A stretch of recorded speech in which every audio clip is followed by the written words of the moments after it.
dirigida, inspirada por el Espíritu Santo para traerlos a la verdad y para poner el orden en la iglesia, igual que con nosotros hoy. Esta carta es muy pertinente para nosotros, porque hoy en día, al igual que en ese primer siglo, al igual que en esos albores del primer siglo, habían corrientes falsas, mucha misticismo, mitología, mucha mentira y razonamiento humano.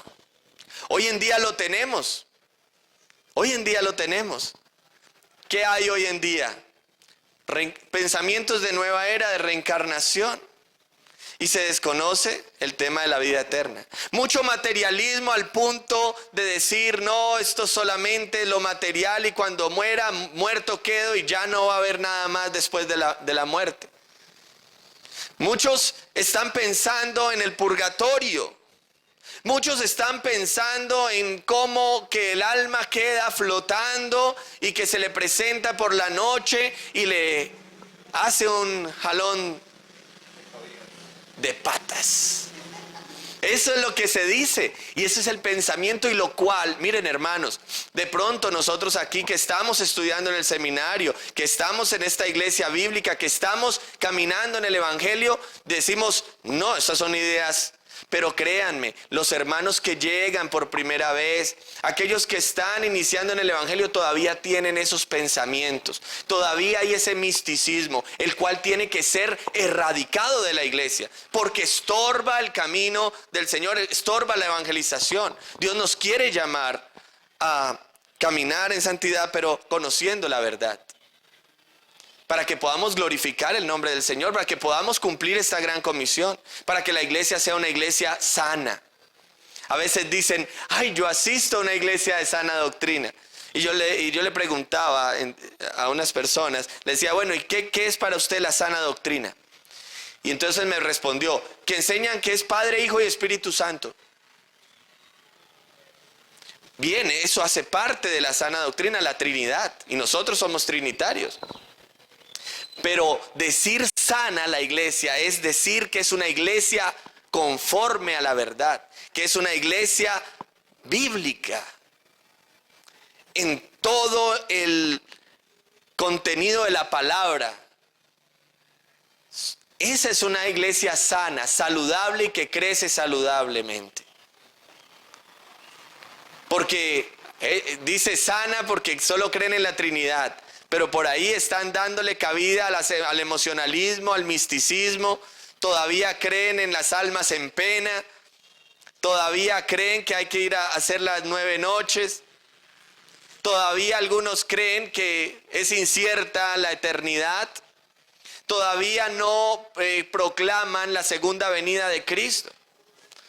También con una persona con la que conversaba me llevé la sorpresa, que después de estar 3 años en el evangelio, digo en el evangelio entre comillas, salió diciendo que no creía en la vida eterna. Entonces, ¿en qué creía? Le pregunté, bueno, ¿y entonces qué es el cristianismo? No, para que vivamos bien aquí en la tierra. Entonces, no creía en Jesucristo como el Hijo de Dios, el Salvador, el que nos da vida eterna, sino creía en Jesús como un maestro de moral, como un buen hombre que enseña buenos principios para que vivamos chévere aquí en la tierra. ¡Qué equivocación! No le había amanecido, no era un cristiano verdadero, era solamente un simpatizante, era una persona animosa pero lejos de la verdad y lejos de la salvación, al cual tuvimos que llamarlo al arrepentimiento. Bueno, hoy en día no está en los caminos del Señor. Dios tenga misericordia de él. Y continuemos. Esperanza de la vida eterna, la cual, hermanos, Dios que no miente, o sea, todo lo que nos ha prometido de eternidad es que verdad, es verdad. Dios no miente. Dios no es hombre para que mienta, ni hijo de hombre para que se arrepienta. Y acá nos vuelve a decir, Dios que no miente, sea Dios veraz y todo hombre mentiroso. Dios es verdad. Él es el camino, la verdad y la vida. Él es verdad. Él es la verdad. Su palabra es la verdad. ¿Prometió desde cuándo? Amén. Desde antes del principio de los siglos. Esta elección incondicional de Dios por el apóstol Pablo, que escribe esta carta, pero también de los escogidos de Dios a quienes la carta llega, no es un acto fortuito del azar o de una improvisación de parte de Dios, sino es un Dios que tiene un decreto eterno y que nos ha prometido esto de la vida eterna. ¿Desde cuándo? Y nos ha escogido ¿desde cuándo? Desde el principio, desde antes del principio de los siglos. Desde antes, es decir, desde la eternidad pasada. Es decir, Él nos escogió desde antes de la fundación del mundo para ser santos y sin mancha delante de Él. Efesios capítulo 1. Algunos piensan hoy en día que escogen a Cristo, pero es Dios quien nos escoge a nosotros. Juan capítulo 15 dice: no me elegisteis vosotros a mí, sino yo os elegí a vosotros. Hermano, usted está sentado, usted cree en el Señor, porque Él te escogió primero, te regeneró, te salvó, te lavó, te hizo nueva criatura, te dio un corazón nuevo para que ahora creas en Él y vivas para Él y le busques como hoy le estás buscando y le ames y le sigas y le sirvas, como Pablo, quien presenta la carta, quien expone la carta, está diciéndole a Tito y está diciéndonos a nosotros hoy también. Versículo 3. Y a su debido tiempo, ¿qué? Manifestó su palabra por medio de la predicación que me fue encomendada por mandato de Dios nuestro Salvador. Escuchen esto, hermanos, a su debido tiempo manifestó. El Señor tiene todo bajo control. Dios es soberano. Aquí nos está hablando de la soberanía de Dios. Fue en el tiempo que Él escogió, fue en el tiempo que Él eligió hablarnos, el tiempo que Él escogió a Pablo para que escribiera y pusiera en orden todas las cosas. Aunque nos había escogido desde antes de la fundación del mundo, no fue sino hasta un momento en la corta historia nuestra que Él nos llamó y nos abrió los ojos para que viéramos su luz. ¿No fue así con todos nosotros? Fue en el tiempo de Dios que nosotros llegamos a sus pies. No fue antes, no fue después. Fue en el tiempo que el Señor decretó desde la eternidad. Así que fue en el tiempo en el que el Señor escogió hace 2000 años, en ese punto de la historia de la humanidad, manifestar a Jesucristo, su Hijo en carne, que murió y que resucitó, y que encomendó a santos varones de Dios para que hablaran la palabra y para que por medio de la locura de la predicación de esta palabra los hombres fueran salvados.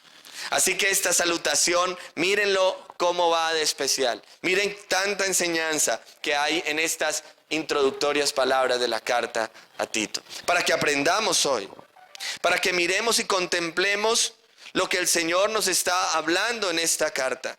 Y lo que el Señor quiere que nosotros hagamos como iglesia. Que seamos una iglesia, hermanos, sana, una iglesia que glorifica su nombre, ordenada, una iglesia que camina en las buenas obras. Porque el propósito de la carta es que los hermanos caminen en las buenas obras. No solo en los actos de misericordia y de caridad que como iglesia debemos hacer, sino en las buenas obras que Él nos encomendó, en hacer todo conforme a como Él nos ha dicho en la Escritura. Entonces ha sido una predicación encomendada para que proclamemos, del griego kerygma o kerugma, proclamar a viva voz el evangelio de Cristo para la salvación de las almas. Qué gran responsabilidad la que tenía el apóstol Pablo, pero también la cual delega a Tito y delega a todos nosotros hoy. que proclamemos a viva voz. Aquí donde dice, manifestó su palabra por medio de la predicación. Es decir, proclamación a viva voz. Predicar es proclamar a los cuatro vientos el evangelio.